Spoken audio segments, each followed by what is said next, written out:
Coming up on STO Nation.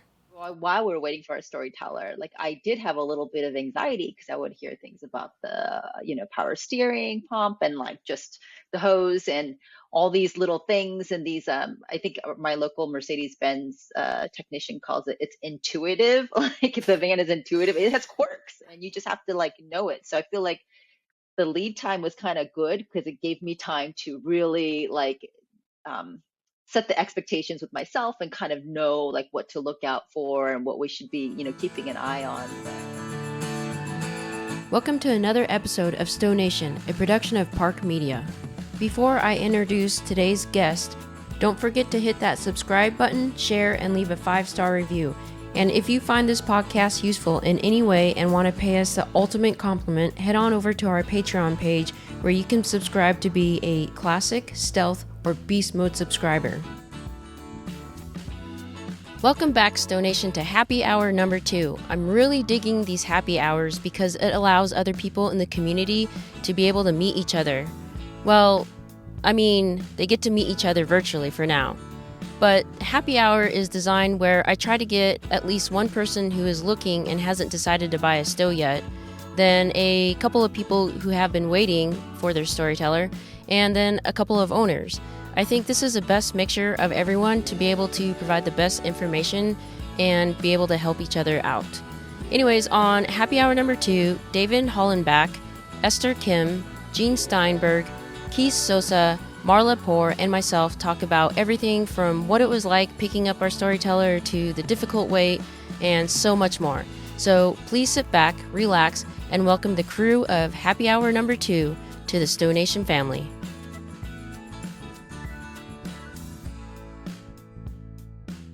Well, thank you everyone for coming on to STO Nation for the second Happy Hour. And I'd like to start off with just doing a quick introduction. So obviously I think everyone knows who I am, but what I'm drinking tonight is some Elijah Craig, where's the camera at? Whiskey from Kentucky. So it's what I call apple juice, pretty good apple juice. So, but anyways, I have a 2020 classic that I souped up to a beast, and so that's what I'm riding in. If someone that's watching doesn't know, Keith, you want to lead us off with the next introduction?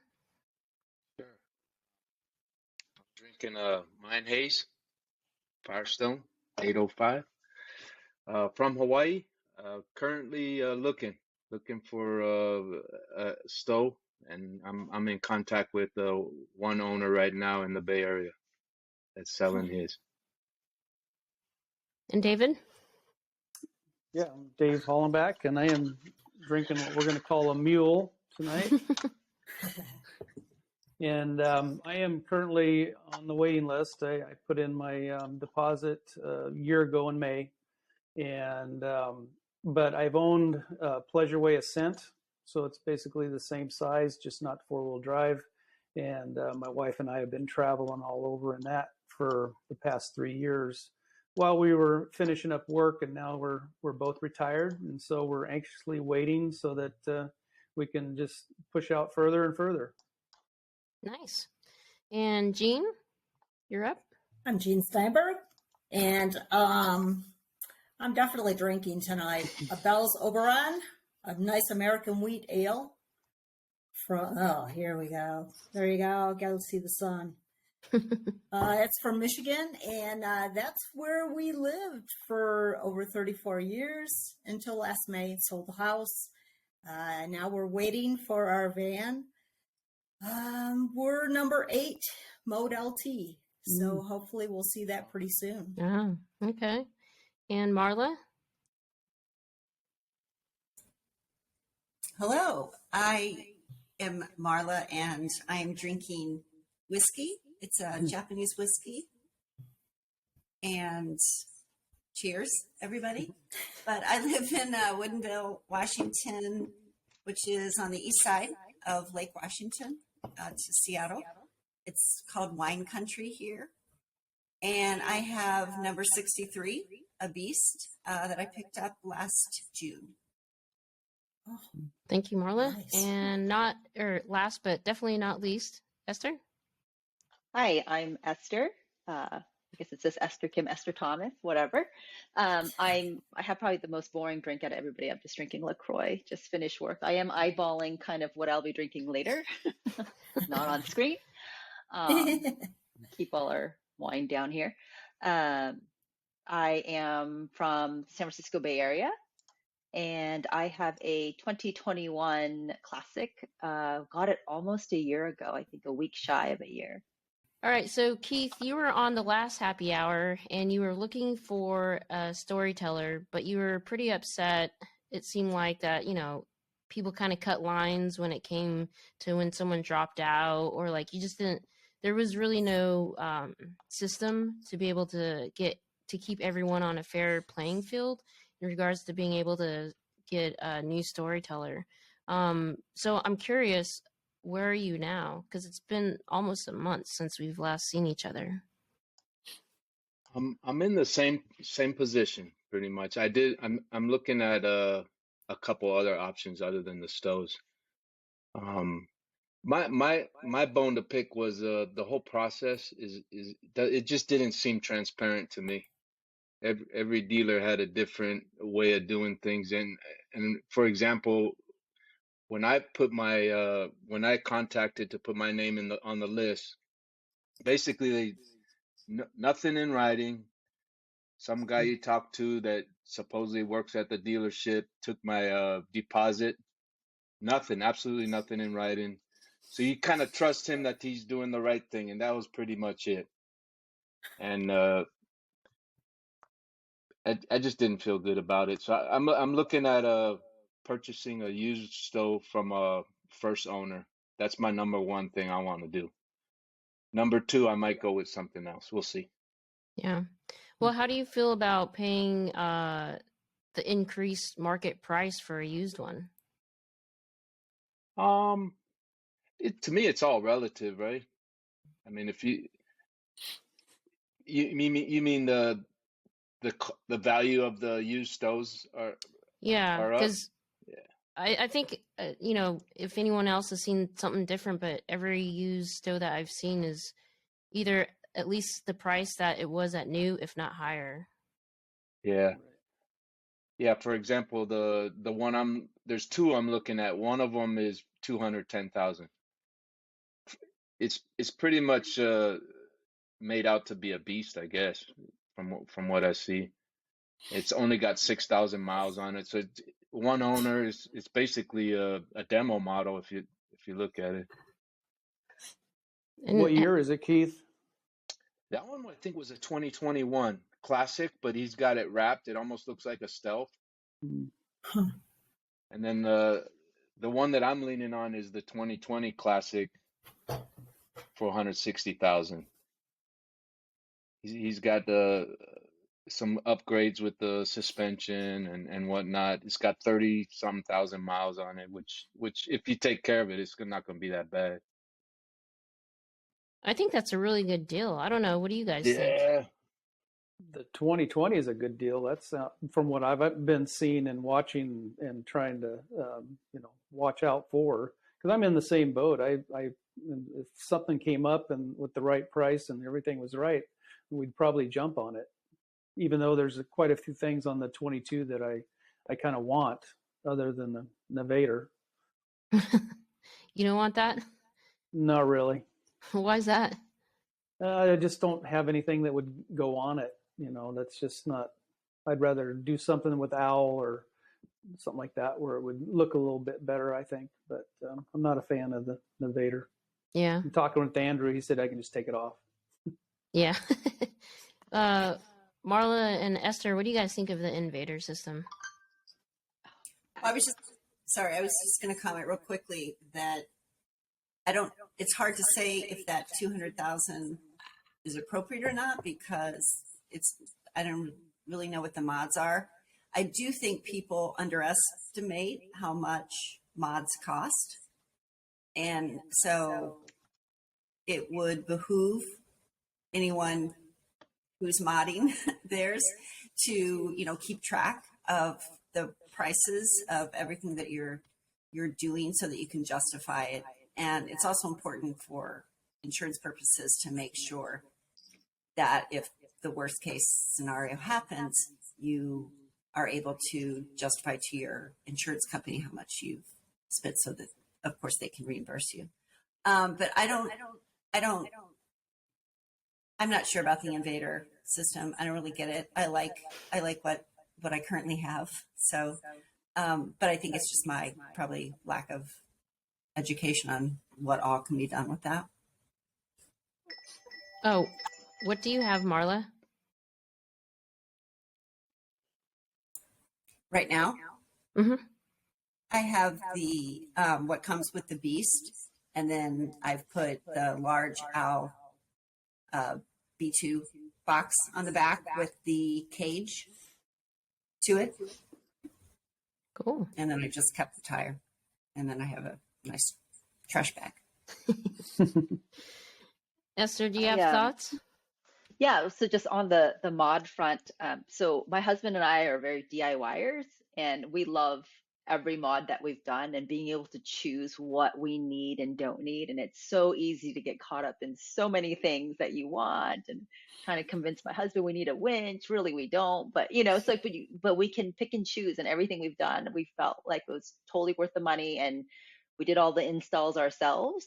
So that definitely helps a bit. The Invader, like, again, I got the classic. It didn't come with anything on the back. So we kind of took our time and thought, okay, do we need something? And then when we realized, yeah, it'd be great to have a box, and we went with the B2. So we had the option. So I think I'd rather have, like, it costs less and then add the option myself.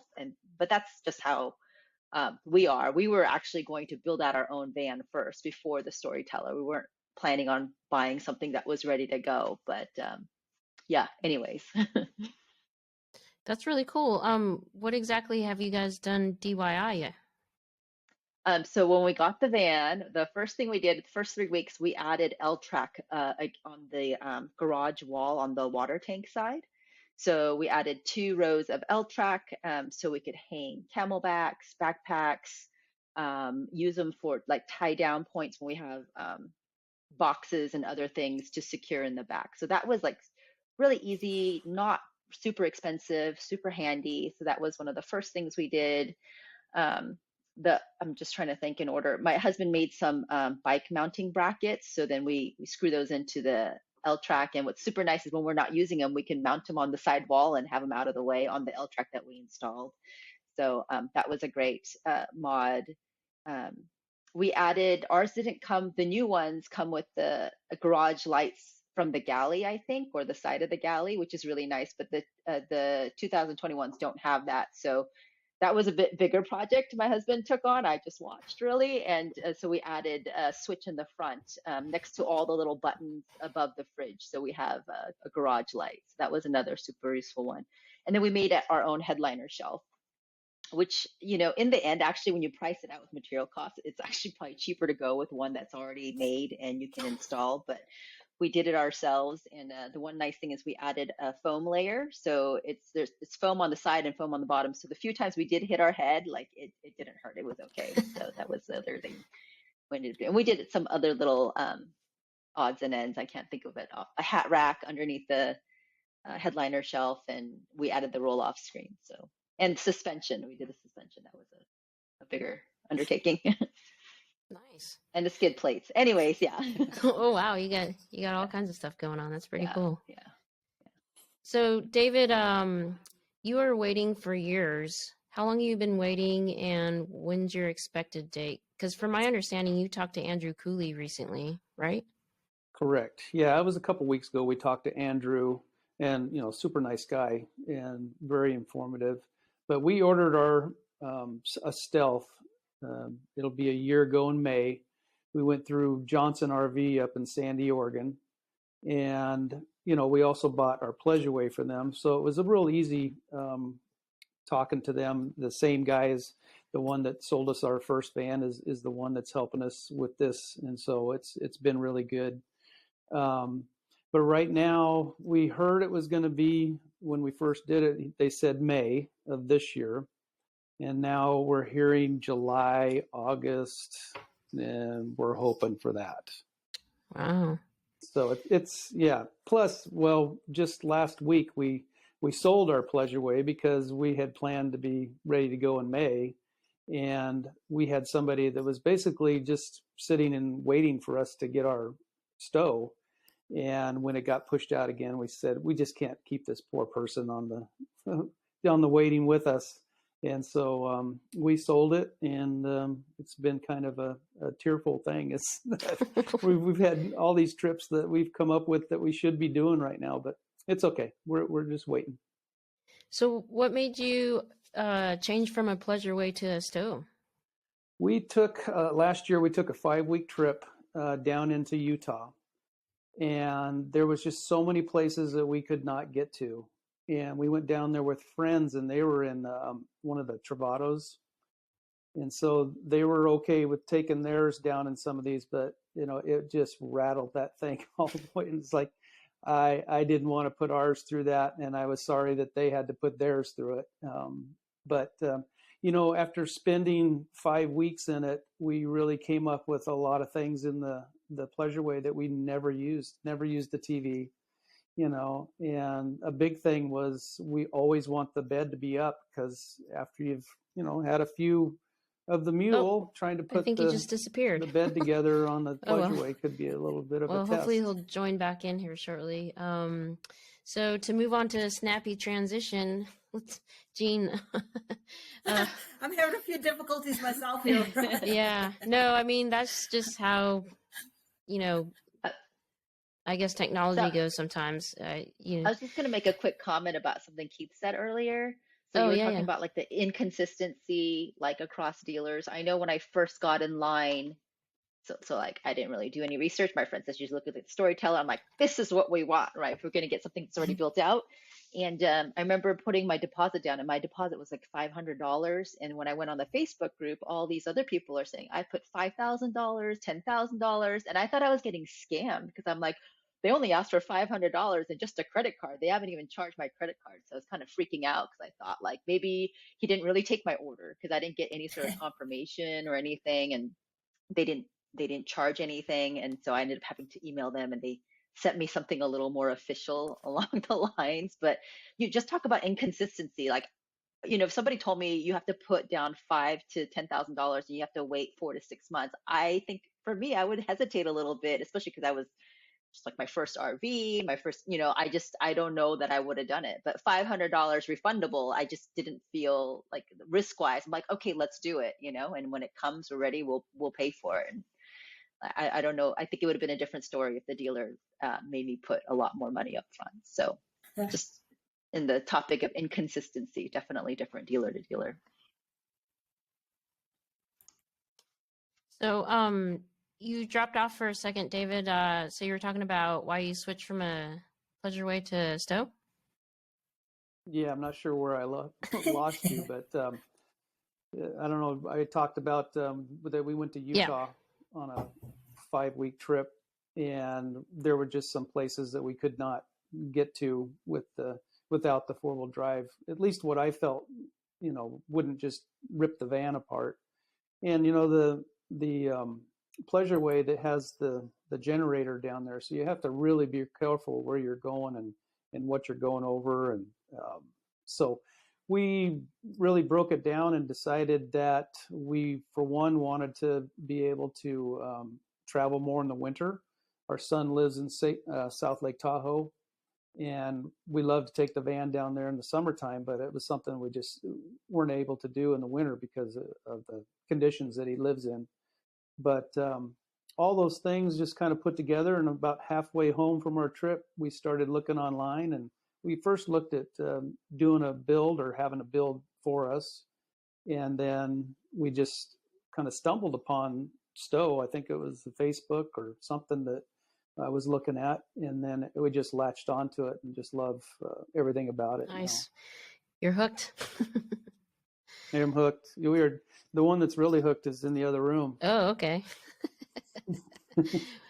She's got it all figured out. She's got her tape measures, and we went up to Bend to the adventure show, and then we went to Hood River first, and she took her tape measure in there and was figuring out everything she Nice. wanted. Did you see me at Bend or Hood River? I was there. I Okay. did. Yeah, you were busy doing some things. I was going to say hello. I said hello to Paul and Chad. Well, that's good. Because they were running around on their one wheels. Well, I may look busy, but I love it when people come up and introduce themselves. So I love meeting the community. So next time, if you see me out there, if I look busy, just come on up and say hi anyway. So I'm never too busy for the community for sure. I met you at Hood River. I don't know if you remember, but it was the second day that I had my van. I know. How crazy was that? Crazy.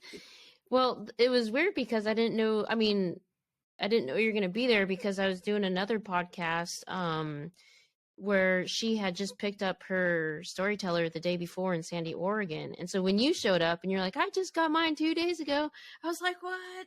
That's crazy. It was so awesome. Yeah. But you didn't stay very long, if I remember correctly. I just stayed the day. Yeah, that's what it was. I didn't camp or anything. Yeah. Well, that was a bummer, but we did get to meet. A friend with me who was kind enough to drive me down. Aw. That's fun. So, Jean, you are in kind of a pickle and you're waiting for your storyteller. So do you mind telling everyone what's going on? Well, we started back in November of 2020. We started aggressively looking for one of these when we figured out what these Class Bs were. And we put down a lot of money with Van City we wanted to wait for the 22s. So that we put our money down, and rather than getting one that April after November, we were going to wait till the July, and ours was going to be one of the first ones in July. Well, between that in July, when they announced the transits on the Mode LTs, that seemed like a way better fit for what we're doing, because we're going from Maryland to the east to Michigan to New Mexico to Florida and just bounce around all the way. And with all the diesel problems that were going on, we said, it's time to go back to Ford. So we aggressively called as soon as the announcement came out. And we are Mode LT number 8. And we are homeless. No, excuse me. We're not homeless. We are houseless since last May. So it's been quite a challenge. We took 34 years of having the same house in Michigan, and we moved to a 10 by 10 storage unit in Maryland and a Subaru. So we're already in the downsizing, but we're not downsized quite enough for the LT yet. But every time the date moves out, we have to figure out where are we going to sleep. So it's been a little tricky trying to get the housing all straightened out when you don't know exactly when your mode's going to show up. So we actually moved our delivery from St. Louis, Missouri to Colorado Springs to end up by getting one of the LTs earlier. Oh, wow. Which I'm so grateful. I mean, that was huge. So we were supposed to get it in January, and hopefully we'll get it in April. So not to be a pessimistic or anything, but I'm just curious, like on, your side, do you actually think you'll get it with the new date, or do you have a feeling it's going to get pushed back? Like, what's your gut telling you? My friends at Storyteller have been very good about helping me along the way here. I just talked to Andrew the other day, and on Friday, Mode LT number 5 was almost complete. We're 8. Okay. So I'm feeling very comfortable with getting my mode. Yes, I'm feeling very comfortable. Well, but my thing is I've been poking the guys at Owl Van because, we're going to be full-timers. We're going to be on the road all the time. So I have been reaching out to David at Owl Vans. he is your transit guy. If anybody needs transit stuff from all vans, get a hold of David. And I keep asking, when is it going to be out? Because I need a full size spare.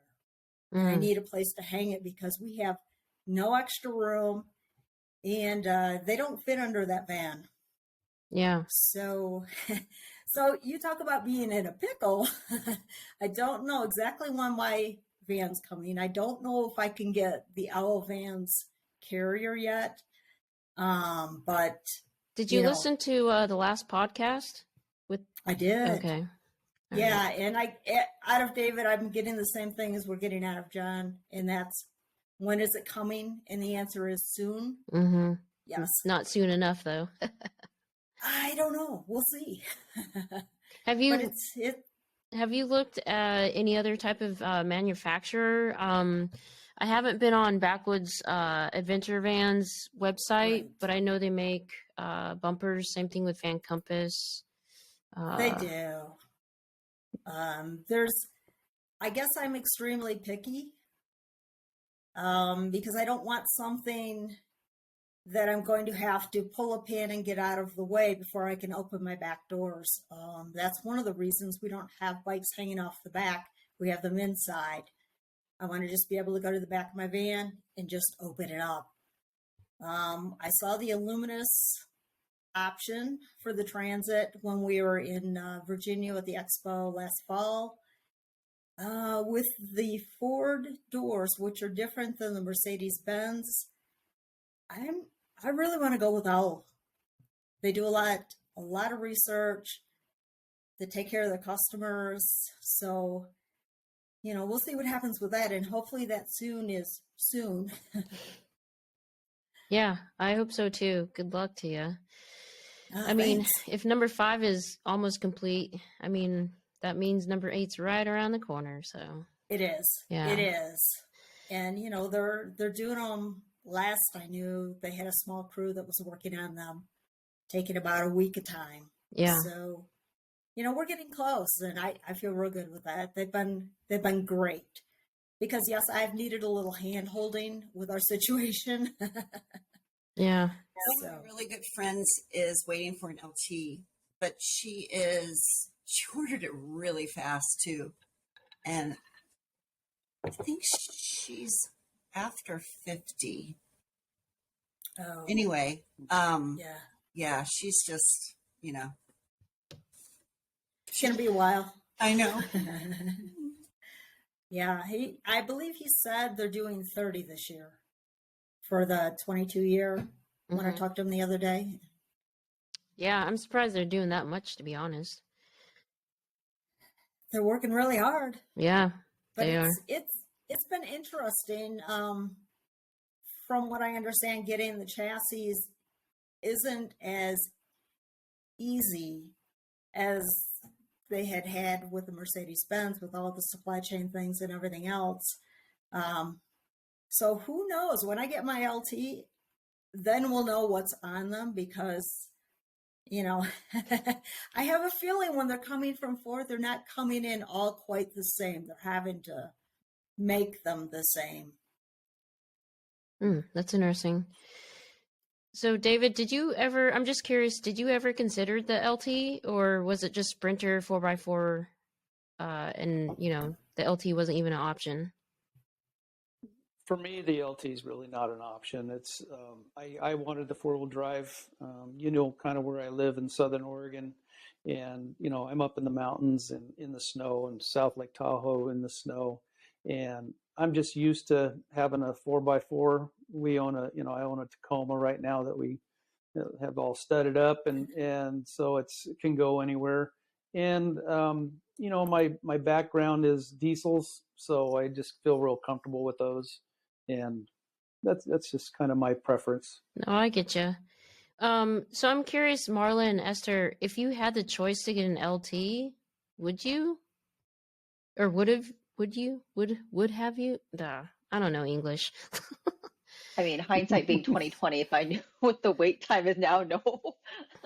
But I don't know. I will say, before we got, while we were waiting for our storyteller, like I did have a little bit of anxiety because I would hear things about the, power steering pump and like just the hose and all these little things and these, I think my local Mercedes-Benz technician calls it's intuitive. Like the van is intuitive. It has quirks and you just have to like know it. So I feel like the lead time was kind of good because it gave me time to really like set the expectations with myself and kind of know like what to look out for and what we should be, keeping an eye on. But um, yeah, and I don't know. I don't know the answer to that because I've went to Yellowstone one year. We rented a Sprinter the year before, and there's a guy who came up to me and he's like, "Hey, do you have issues with the speed sensor?" And I'm like, "We're renting this thing for a week. I have no issue." And he's like, "There's no Mercedes-Benz dealer nearby. This is at Yellowstone." And he's like, "I have to drive 2 hours." And so I was like, "Oh my goodness. So just the if we get stuck somewhere sort of anxiety. So I don't know. I'm happy with my choice so far. Things have been going pretty smooth, knock on wood. But yeah, I don't know what I would do if that option was presented to me at the time of when we were looking for a van. What about you, Marla? I would have definitely considered it. Yeah. Why is that?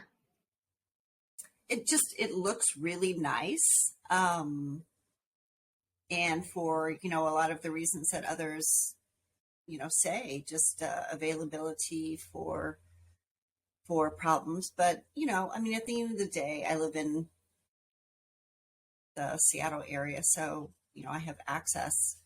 But I don't know, it looks super cool. Yeah, it's pretty nice.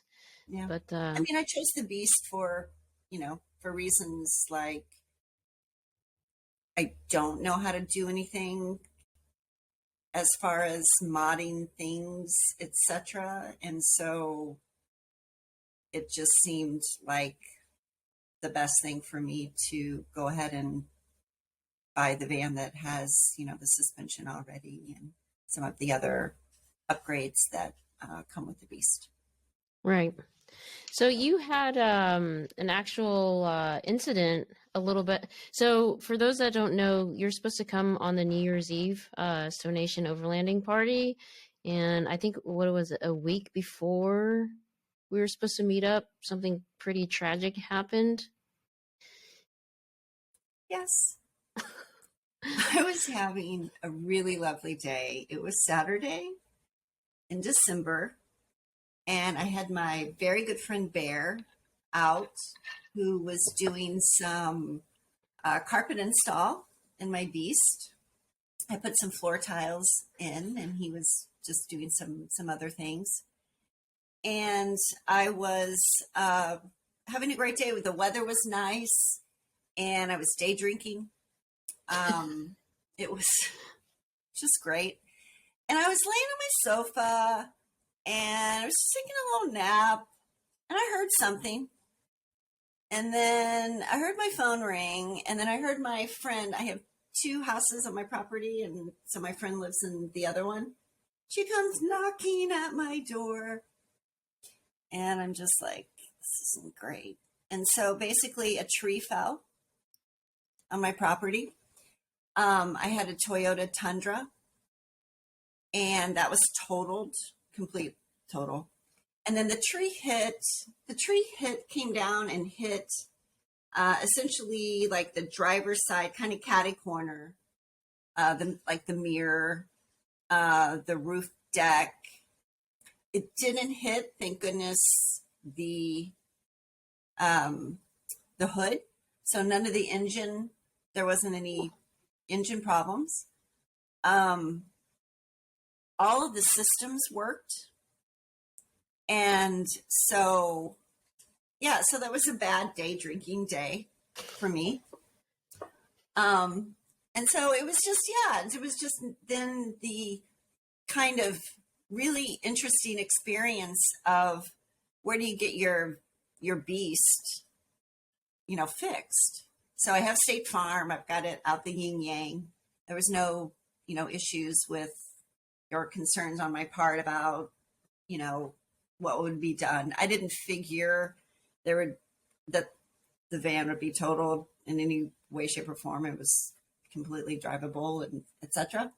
But, you know, you call a collision place that, you know, does sprinters, and they're like, oh, hell no, we don't do like a built out van that's so specialized. And then I called a couple of local, you know, really awesome, reputable van build out companies around here.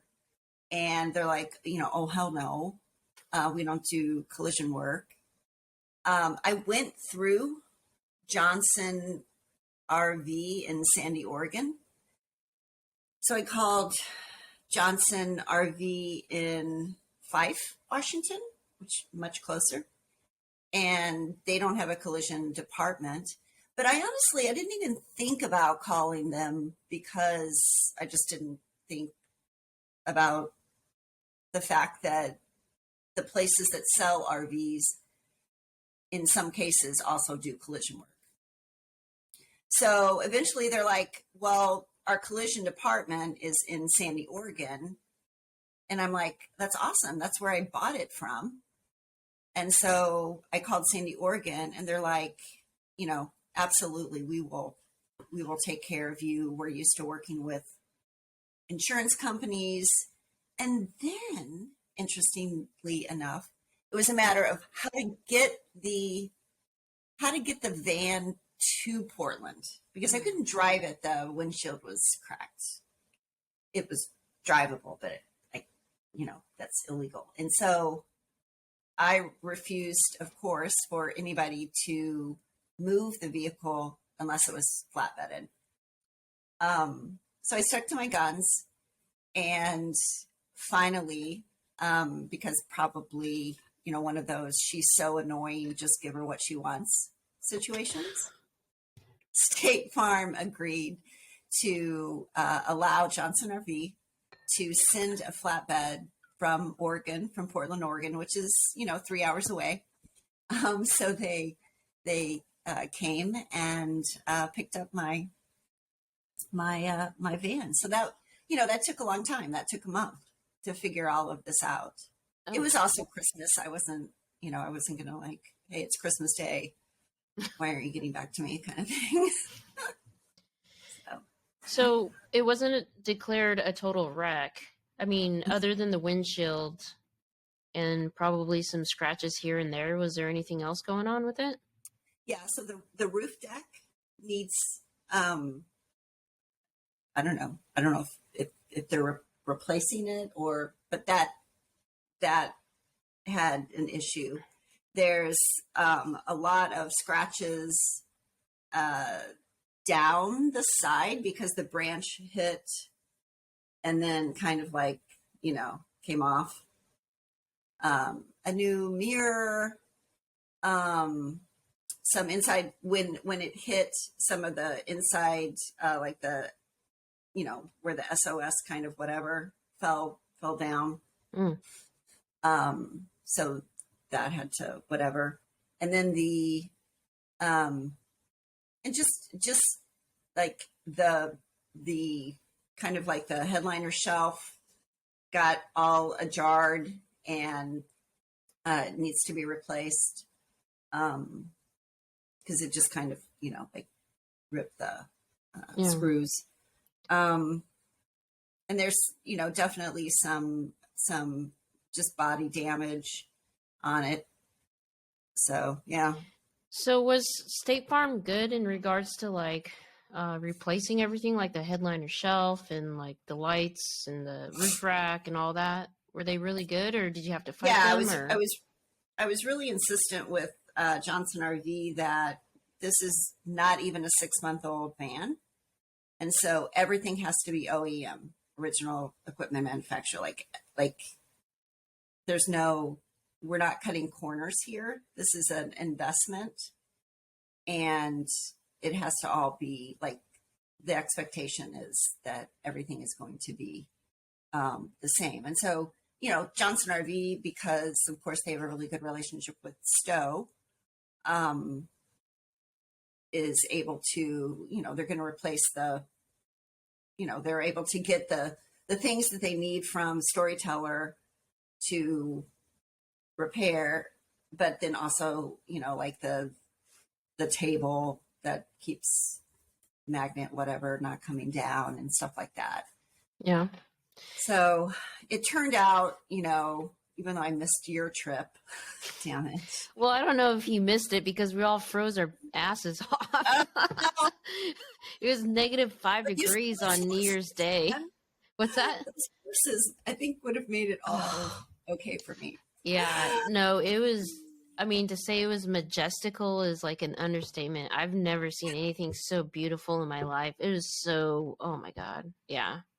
Okay, so you did miss out on that, but other than that, I'll hit your fly fishing for sure. Like, I totally want to do that one. yeah, I'm in the works of Whenever planning it it. is, wherever it is, I will be there. It'll be in Montana.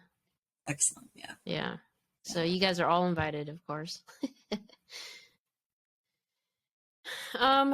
So I have an option of going back and doing this exact same location that I did last time, which is Three Forks, just west of Bozeman.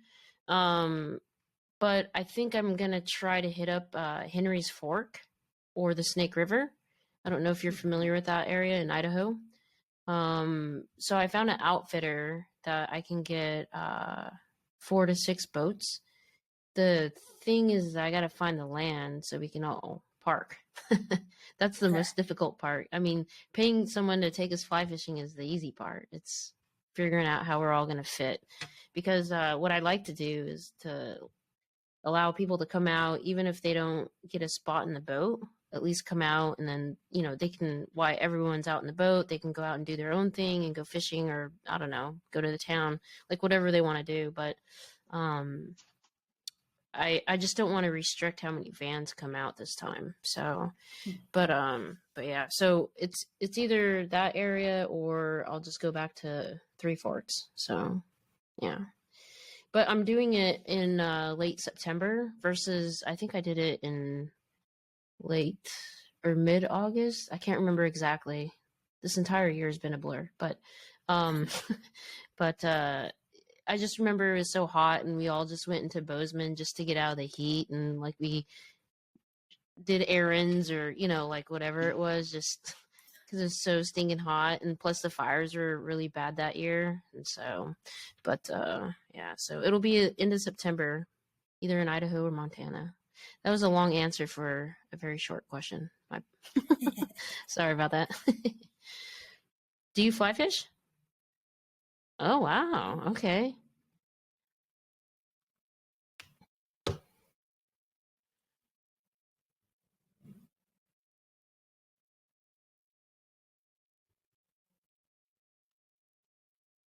Oh, Oh, wow. Awesome.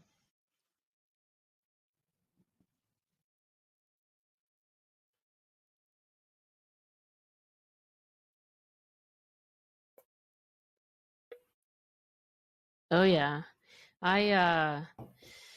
I've been to Henry's Fork before, and it's world class fly fishing. I mean, at least here in America. I mean, you can't beat it. So I may have to hit you up after this. We might have to coordinate a little bit.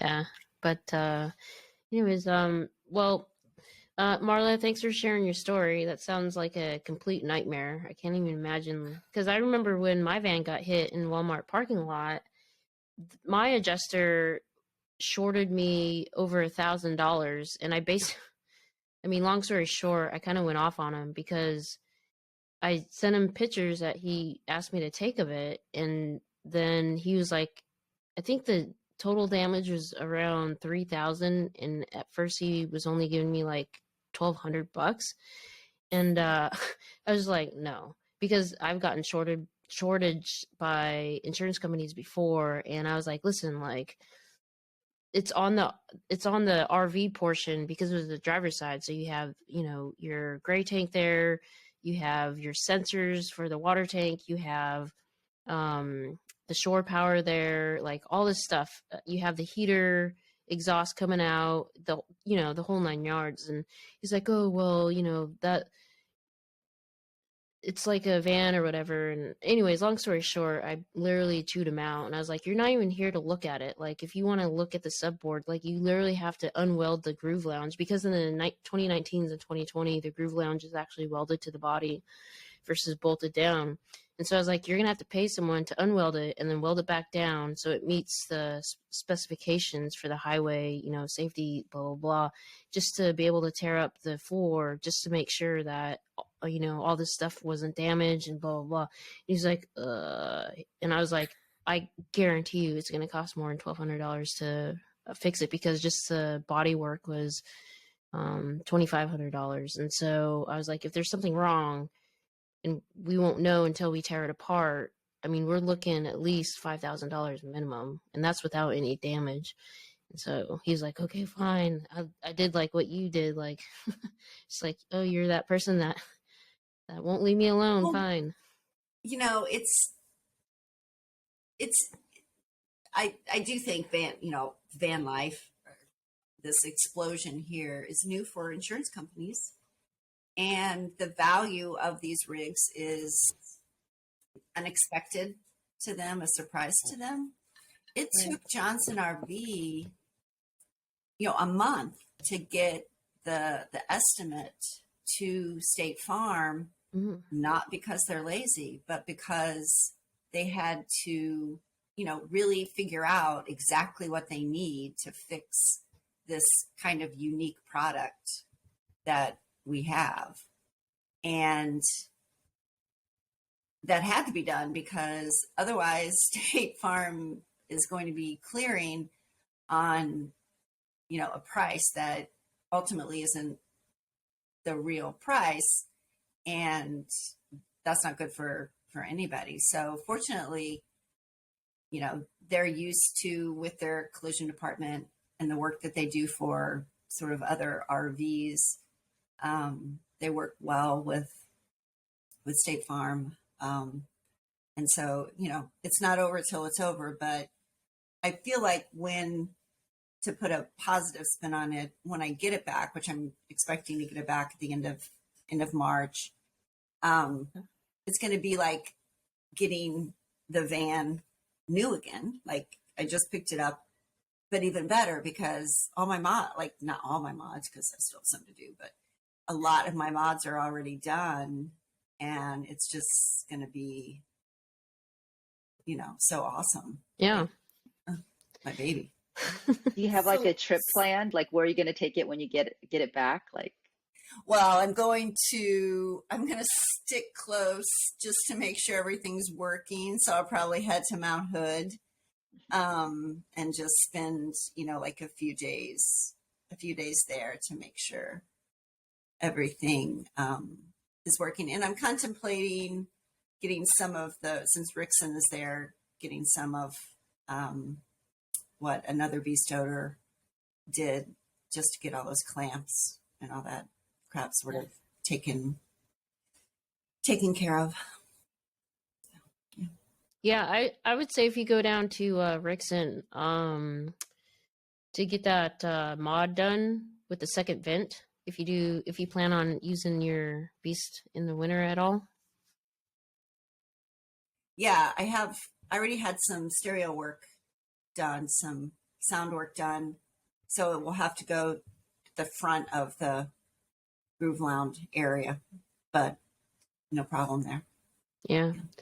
Gene and David are lucky. You guys get the 2022s that have that vent in the back. So lucky people. Oh, I'm so glad. That is one of the reasons that we didn't grab the year before. We figured, hey, just a few more months here, April to July. Let's just wait for those new goodies to come out. Yeah.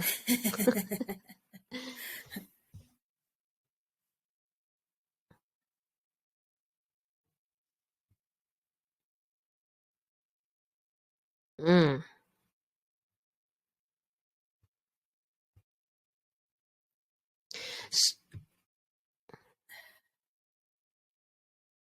So I don't understand, why are they jacking up the price in July?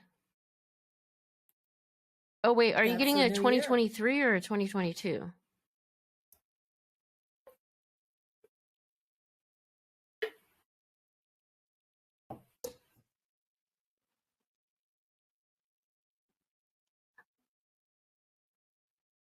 Oh, wow.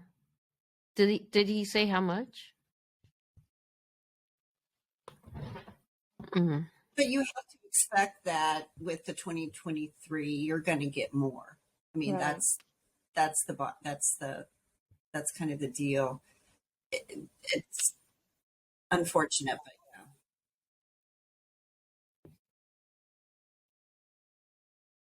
Oh, really?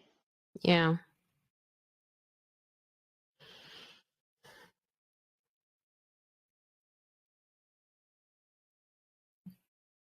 But see, I was in the same position you were in because when we ordered, we didn't know what our July would cost.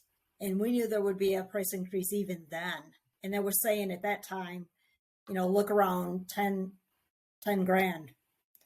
That was before, everything crazy in the world. So it doesn't surprise me that, there's more increases now. I mean, you have to. Otherwise, they're not going to be in business. And if they're not in business, then they can't fix our vans or build us the really cool ones that we're going to want down the road.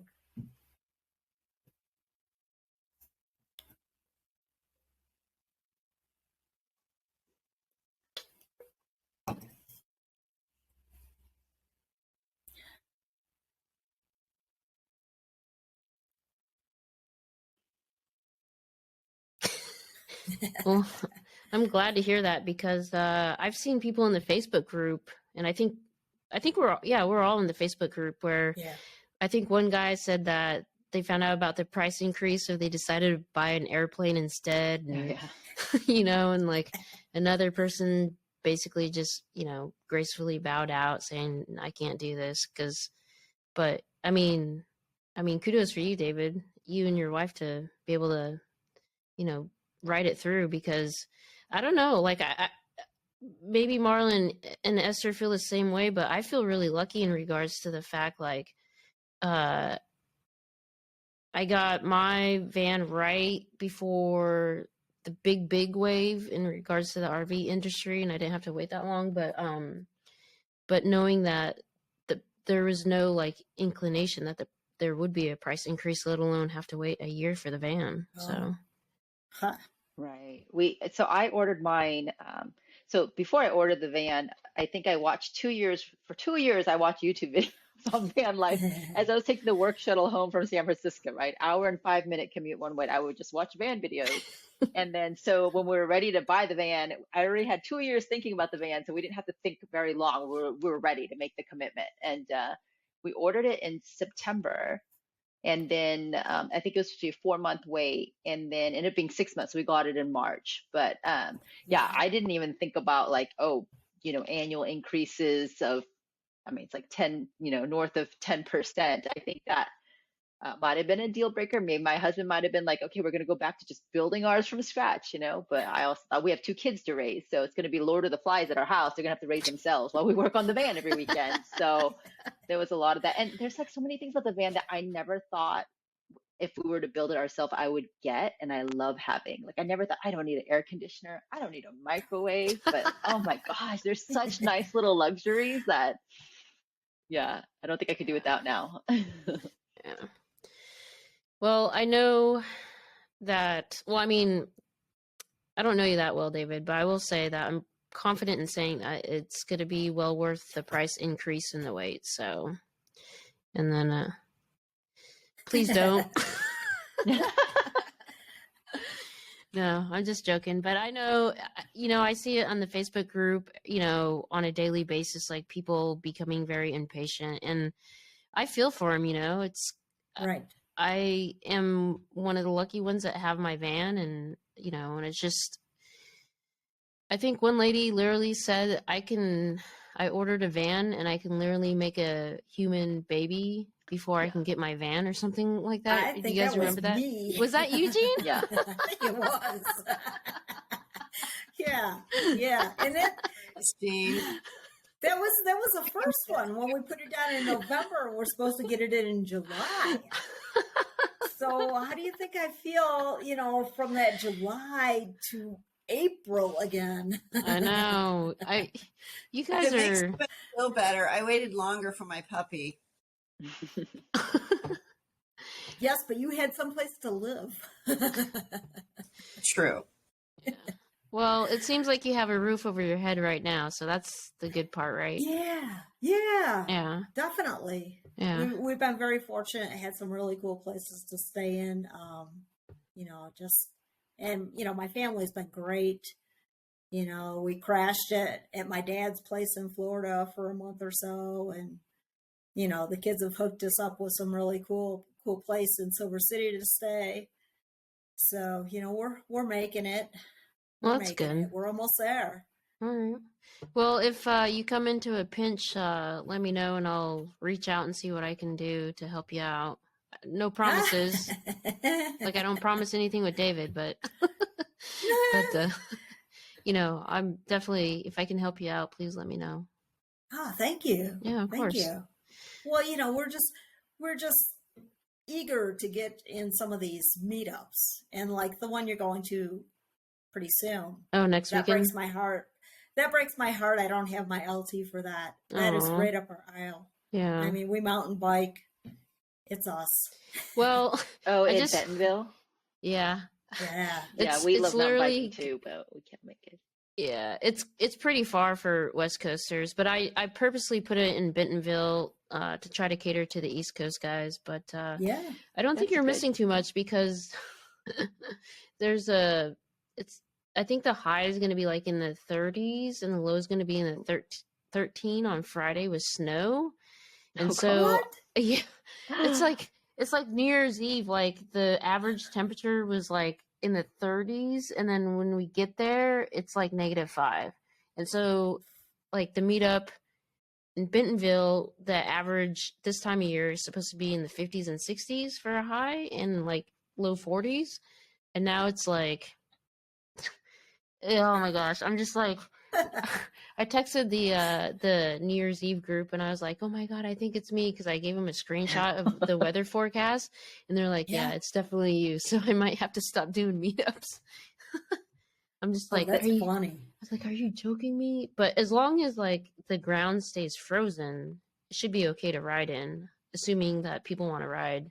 I mean, I'm not a mountain biker myself, but I mean, I'm going to rent one and I'm going to do it anyways. But I mean, from my understanding, you're not supposed to ride in mud. So no.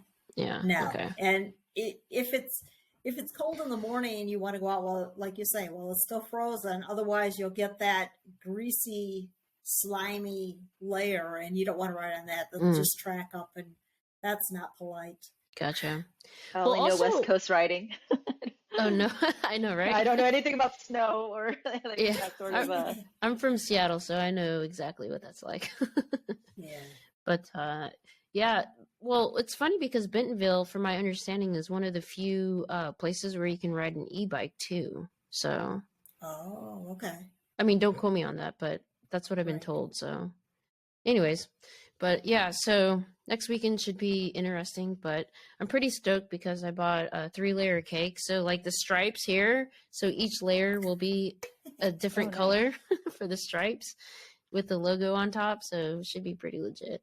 We're going to have a fun time. So, and even that's one of the key reasons. What's that? Oh, no, go ahead. Sorry. No, I was going to say one of the key reasons we bought a Sprinter was for mountain bikes, right? We wanted to eat our burrito in peace after the ride without worrying about somebody trying to steal our bike. So that was really one of the legit reasons why we wanted to get a van so we could put our bikes inside post-ride. Nice. We're the same thing. That was one of the selling points. Yeah. We had to be able to get our bikes in the back. Yeah. How do you guys store your bikes anyways? Like, since you store them inside, do you just put them in the L-track, or how do you do that, Esther? Yeah, so my husband made mounts that mount into the L-track. So it's a fork mount. So you take the front wheel off and we stick it in there. So I remember going to see the storyteller at the Adventure Van Expo in Tahoe in 2020 and bringing a tape measure, right? We're like, okay, how far is it from, how tall is it? Because he's super tall, my husband. So it's like, oh, will his bike fit? That was one of the first things we did when we were checking out the van. Gotcha. Is that what you guys... That's the problem we had is when we started looking, my son's got a Revel, and I'm like, oh my gosh, we can totally do this. So when we got back to Michigan, we went looking, and I took the tape measure, and we took the bikes, and we tried to put them in the Revel and went, this doesn't work. it doesn't work. What do we do now? So, is there some type of family tiff between you two now? Since you're going to get a storyteller and he has a It's a rebel? Oh, not at all. Not at all. I'm just joking. No, actually, I'm getting pretty excited though, because the little granddaughter. We've talked about once our van comes that both families can go out and have fun together. Oh, yeah. That's great. For sure. Yeah. So, David, where's the first place you're going to go when you get your storyteller? Oh, that's he cut out. Well, hopefully he'll come back in. Well, what about you, Jean? What's the first place you're going to get, or where's the first place you're going to go once you get your storyteller? I hope to get a rack on the back of it for my tire. So we'll either do that. We'll either go up to all vans if that's an option. If not, then we'll head back down here to Silver City. I've got a Subaru I have to sell. Then we need to figure out how to load it up. And then we're headed back into Michigan for a couple of days, meet up with the parents, and then we'll head out east with my other son and his family and my grandson. Sounds fun. Yeah. You're back, David. Figures this. Yeah, no, it's all about timing. I know, right? I have a little thing that goes up here and tells me it's going to drop off, and you ask the question just as it showed up. Go figure. But we're planning on doing another trip to the Southwest. We have some friends that my wife worked with, and they just retired in New Mexico. And so one of our big trips is going to go down and see them and kind of hit that area again. A lot of things were closed last year when we were down in Four Corners in that area. And so that's our big trip planned out there. Probably another 5 weeks out in that area. That sounds awesome.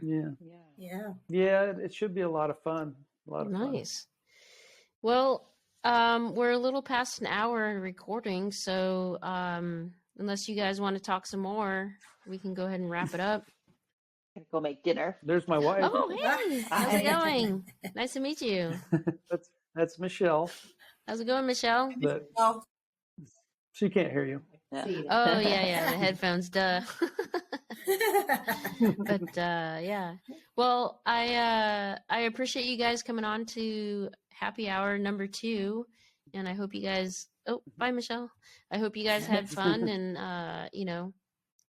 I'm really excited for you. I say you because I'm looking at you, Jean and David, for getting your storytellers here soon, and hopefully, I'll be able to meet you all in person down the road.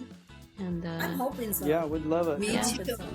You are just going to be in love. Stonation is a production of Park Media. The executive producer is Younghwa Kim. The audio engineer is Stephen Grasso. The marketing director is Guillaume Golson. The original music and artists is done by Jason Wallsmith. The sound designer is Lorenzo Indriano. and the webmaster is Puncture.